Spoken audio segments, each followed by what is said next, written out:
I wonder what kind of adult my grandson John will become. Today, he injured a younger student at school.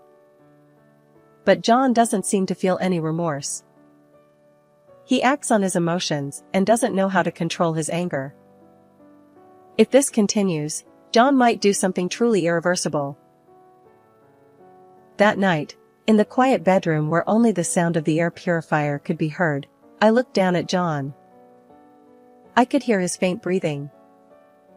Watching John sleep with a peaceful and innocent expression, my heart froze at the coldness of the knife I was holding in my right hand. Staring at the sharp blade, thoughts of wanting to free John from his suffering raced through my mind. Clenching my teeth, I gripped my wrist, holding the knife tightly with my other hand. Mixed feelings of love, hatred, and sadness overwhelmed me, and I didn't know what to do. Trying desperately to calm my trembling body and erratic breathing, I closed my eyes. "I'm sorry. I can't take it anymore." I raised the knife above John with both hands. "This is the only way. I'm sorry. I'm sorry."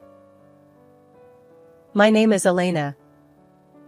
Now, I live with just my husband Andrew. Since Andrew is about to retire, he always finishes work on time. We enjoy leisurely dinners together at home and take walks on weekends, leading a peaceful life. Both of us are healthy, the mortgage is paid off, and our children are independent.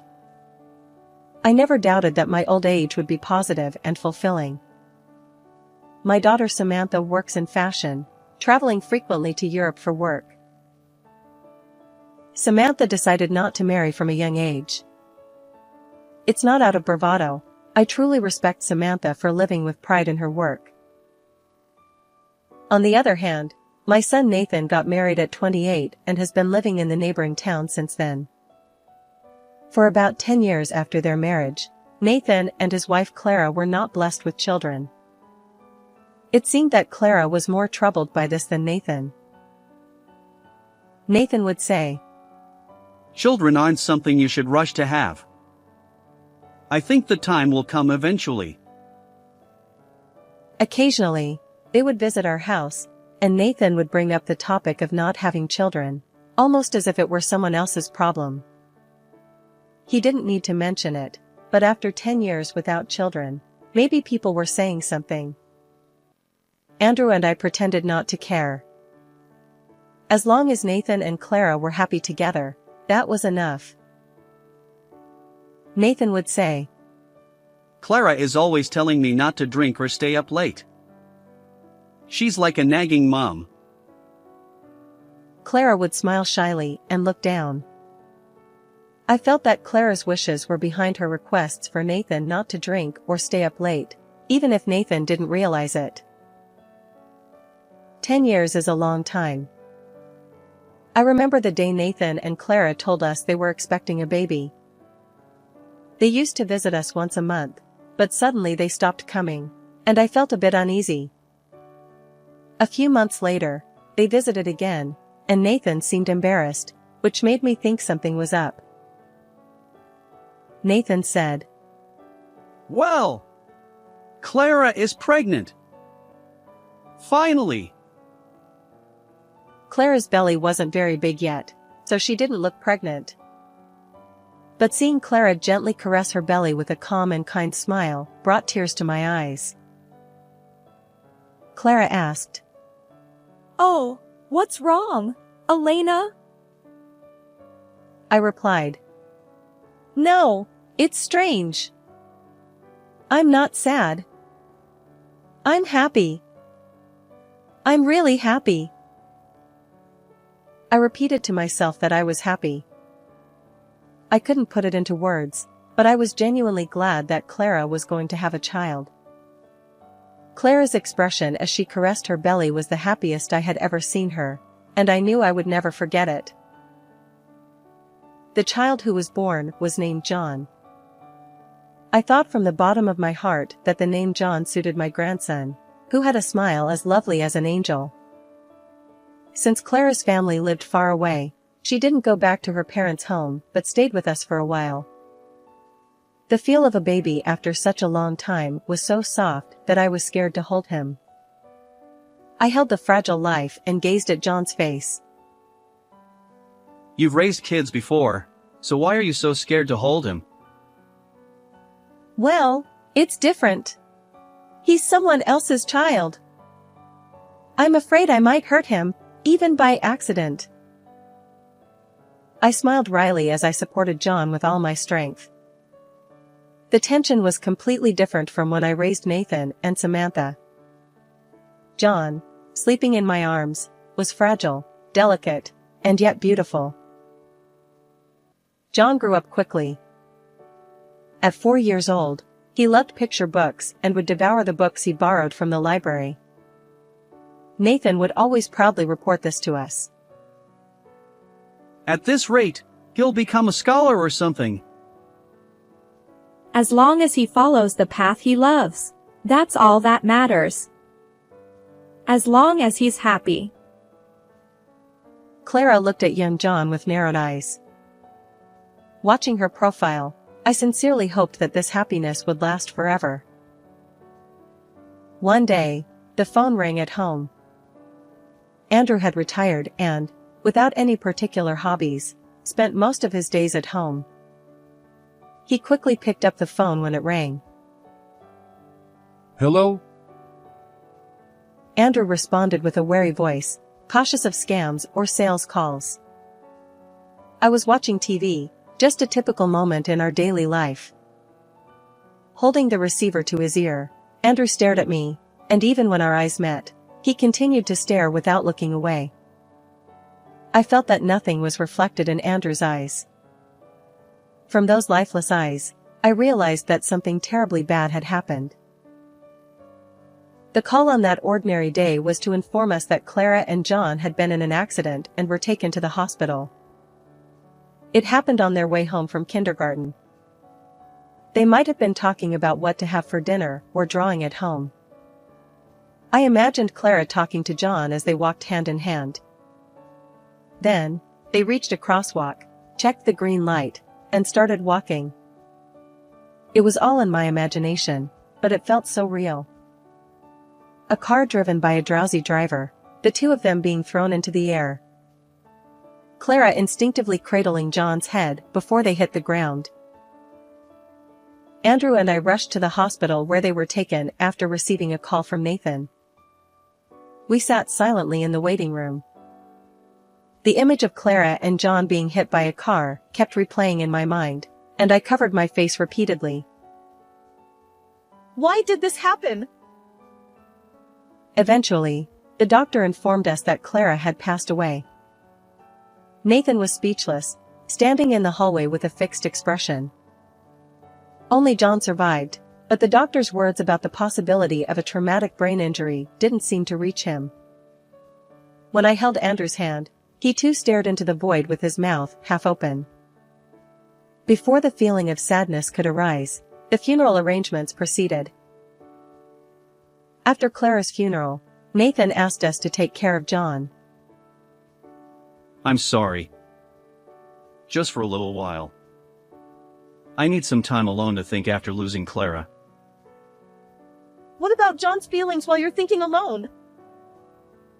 Nathan was so downcast that I couldn't even muster the will to ask that question.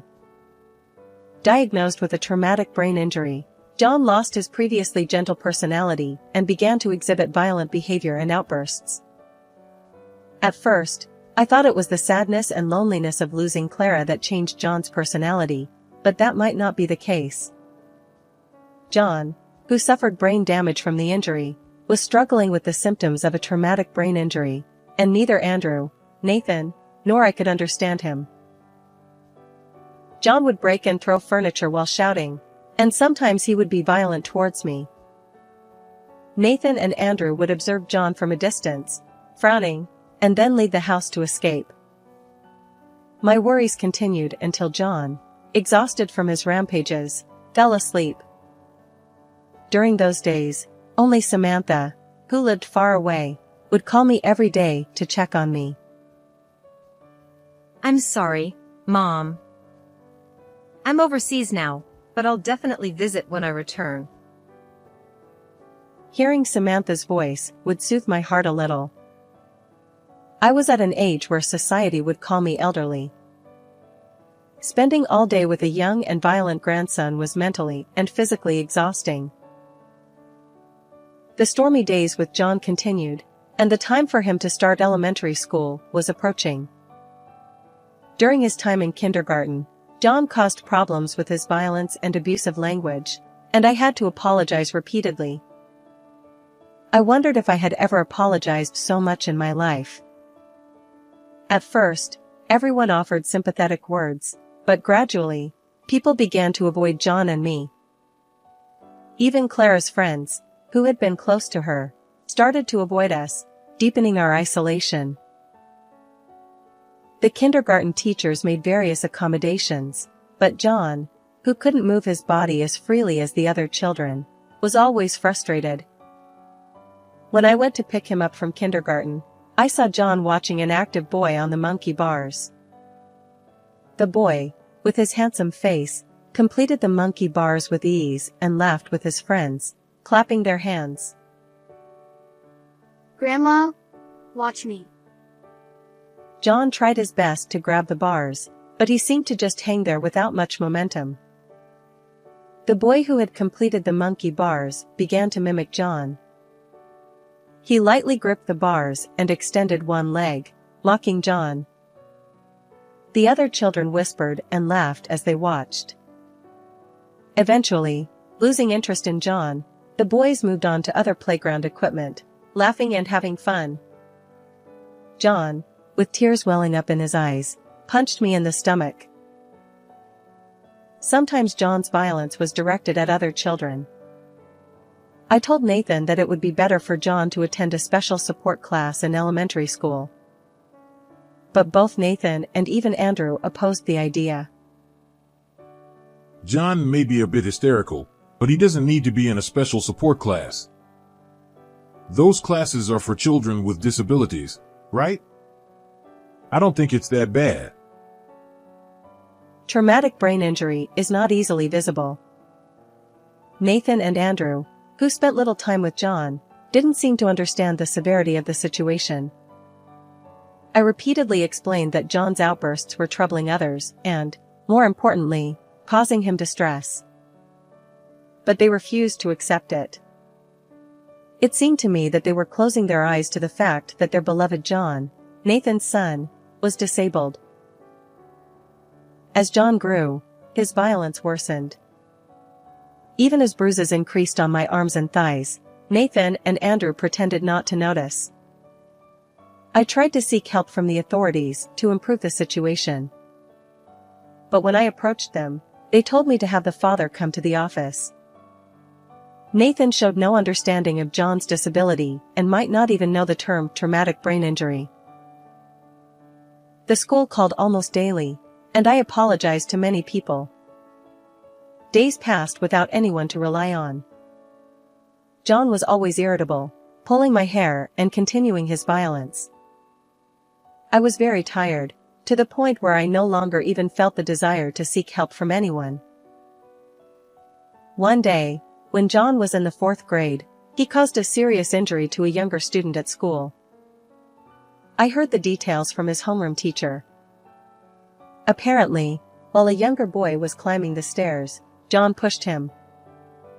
Other students witnessed the incident, and there was no doubt that John was responsible.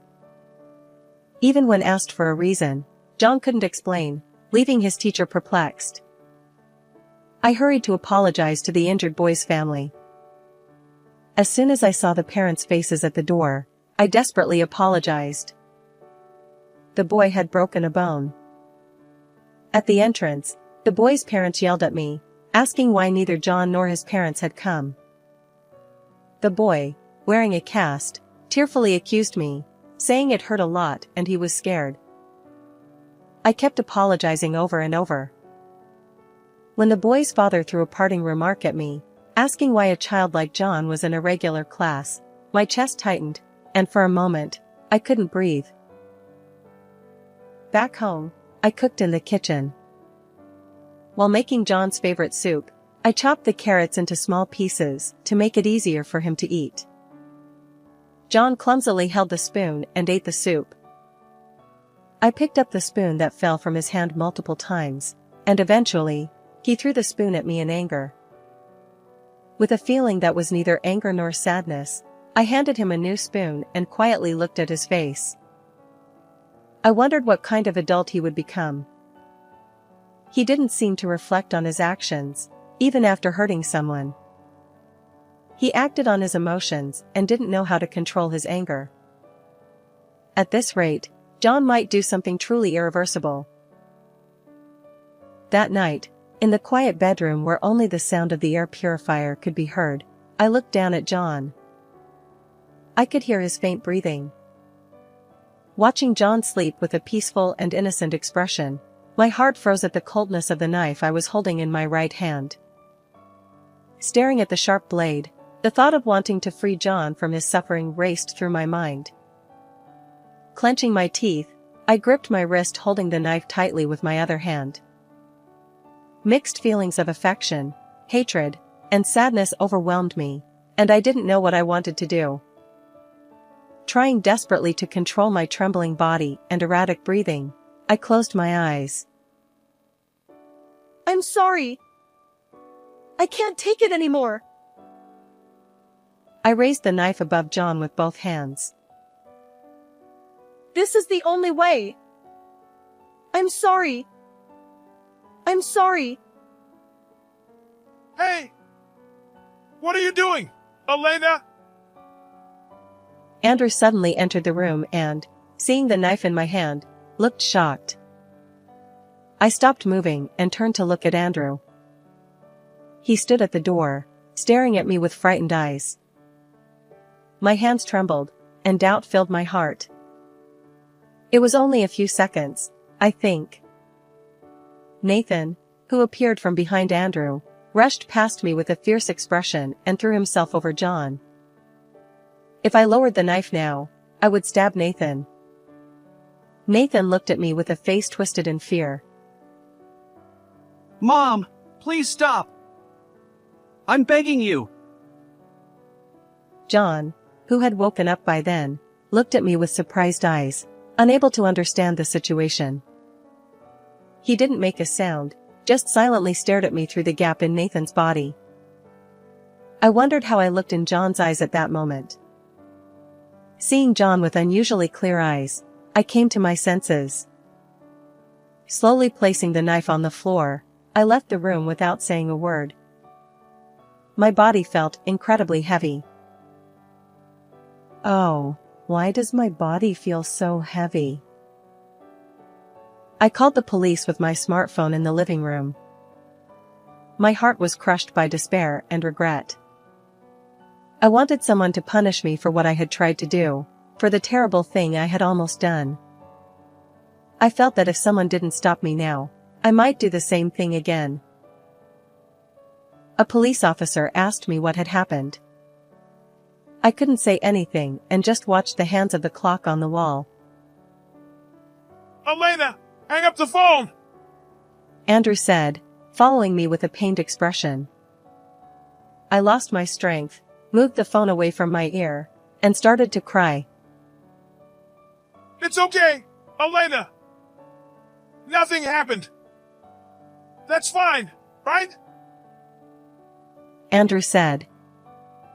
Large tears fell from my eyes and landed at my feet. Gathering my strength while staring at the tears on the floor, I put the phone back to my ear. I tried to hurt my grandson. I'm sorry. I looked up. Andrew, standing in front of me, looked like he was about to cry. If you're going to make that face, you should have noticed earlier, I said.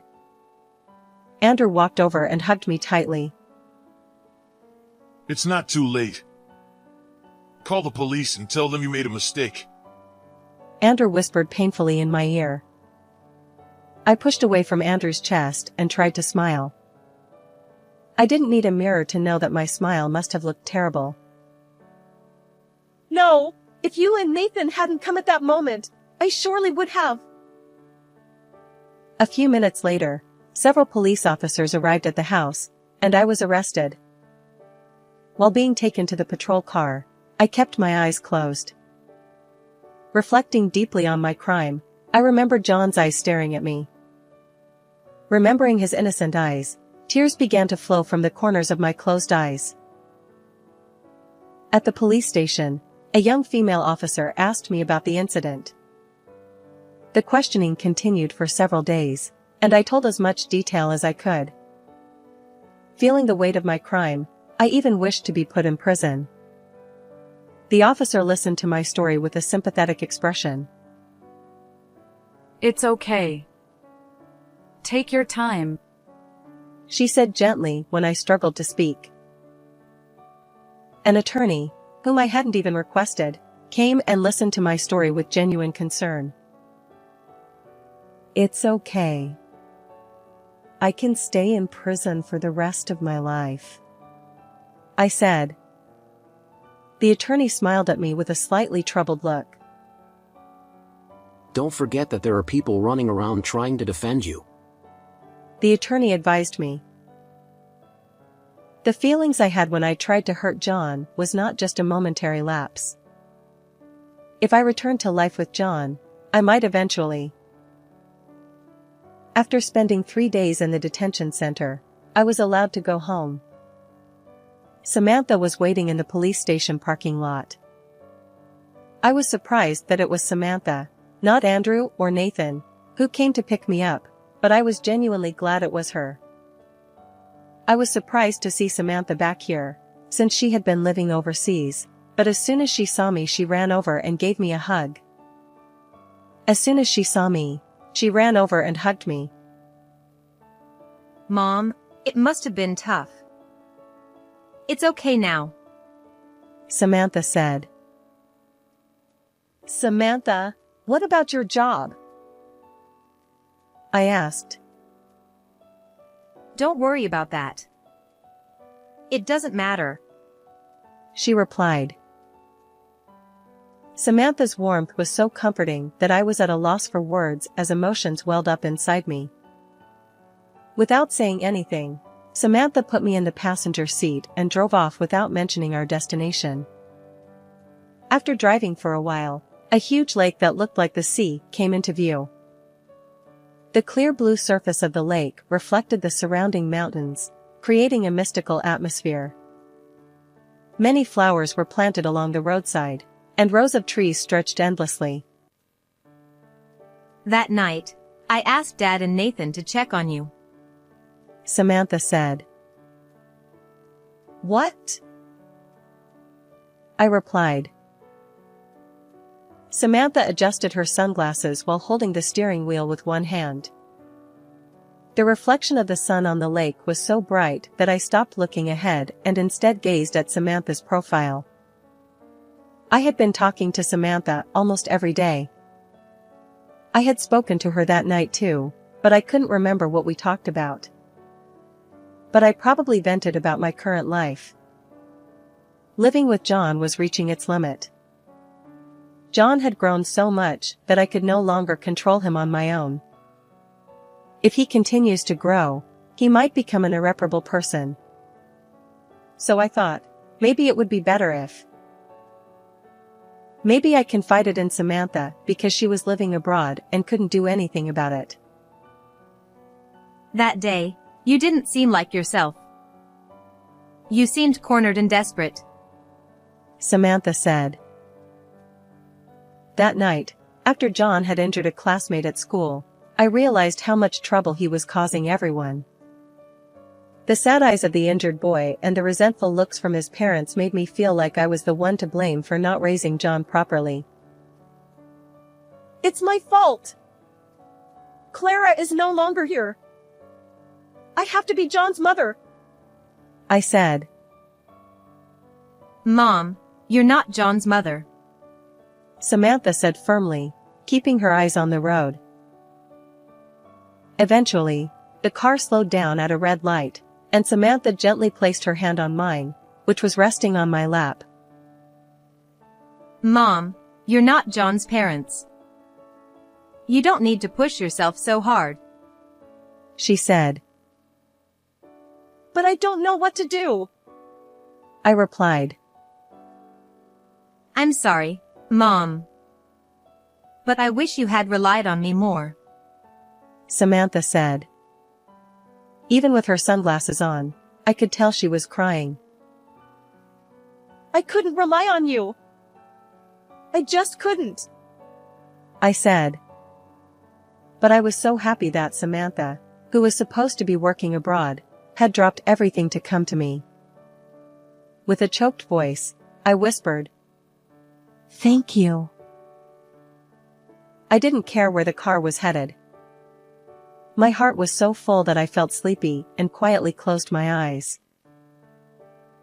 Later, I learned that neither Andrew nor Nathan knew I was taking care of John alone. During the police interrogation, Andrew said, "I thought Nathan was helping." and Nathan said, I thought Dad was with him. Both Andrew and Nathan were avoiding facing John properly and leaving it to each other. Samantha was furious. After the incident, I started living in an apartment that Samantha arranged for me. A few months after the incident, when I met Andrew and Nathan for the first time in a while, they tearfully expressed their regret. Andrew said, Elena, I'm really sorry. We left John to you alone. Nathan added, I'm sorry too. I was so caught up in losing Clara that I neglected my responsibilities as a father. Their remorse was genuine, but there was another reason for their dejection. The incident had become a local news story. Neighbors were interviewed on TV, and our house was the center of attention for a while. The school strongly recommended that John be transferred to a special support class, considering his situation. Although Andrew and Nathan had previously opposed the idea, they were persuaded by many school officials, and John was moved to a different class. Initially, John was unhappy about being treated differently, but he has since adapted and is living more peacefully. Andrew and Nathan were sternly warned by their companies to pay more attention to their families and were almost forced to leave work on time. John was not present during our meeting. When I asked about him, Nathan smiled lightly and said, Clara's parents moved nearby, so they are taking care of him now. Andrew added, It's been really tough for Nathan and me to take care of John. He gets angry and hits us, so Clara's parents have been a great help. While they were genuinely grateful to Clara's parents, I couldn't help but think that if they had realized this sooner and helped me, things might have been different. As I was thinking this, both Andrew and Nathan apologized simultaneously. Nathan said, I'm really sorry. Andrew added, If you ever feel ready, we can try living together again. I couldn't bear to listen to the rest of his words. I still don't have the courage to face John. When I think about that night, my hands tremble. The peaceful sleeping face and the cold knife. And those innocent eyes peeking through Nathan's arms as he tried to protect John. John might not understand the meaning of what I tried to do that night. For a while, no one spoke, and silence filled the room. Samantha gently placed her hand on my shoulder and stroked it softly. She said, Dad and Nathan haven't forgotten all the things she's done for the family. Mom, take your time and rest now. Samantha. I replied. Samantha continued. Everyone makes mistakes sometimes. What's important is to learn and grow from them, right? Encouraged by Samantha, both Andrew and Nathan nodded in agreement. Perhaps if I had been more open about my struggles with the family from the beginning, things might have turned out differently. From now on, we need to talk openly about John, myself, and everyone else. Samantha reassured me. It's okay, Mom. You can do it. Her smile was so bright that I couldn't help but smile back. Considering my situation and John's feelings, my sentence was suspended. Sometimes, I make homemade dishes. Fried chicken, which Samantha and Nathan loved as children, is one of them. The fried chicken I put in a container reaches John through Samantha, and he happily devours it. John says, If I try harder, I can see Grandma again. Right? Now, John is undergoing proper rehabilitation under the guidance of specialists to live well, despite his physical limitations. He might not be able to do the monkey bars like other kids or climb stairs as quickly, but he is moving forward. Tomorrow will surely be a better day than today. Life is a battle against difficulties. Everyone faces obstacles and hardships. Gaining understanding and cooperation from those around you is not impossible. There will always be someone who supports you.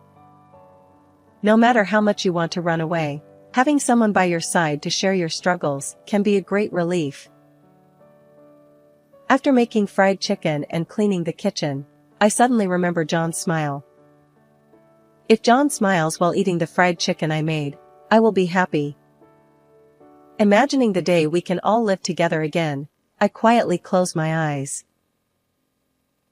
How was this story? Please subscribe to the channel. See you in the next video.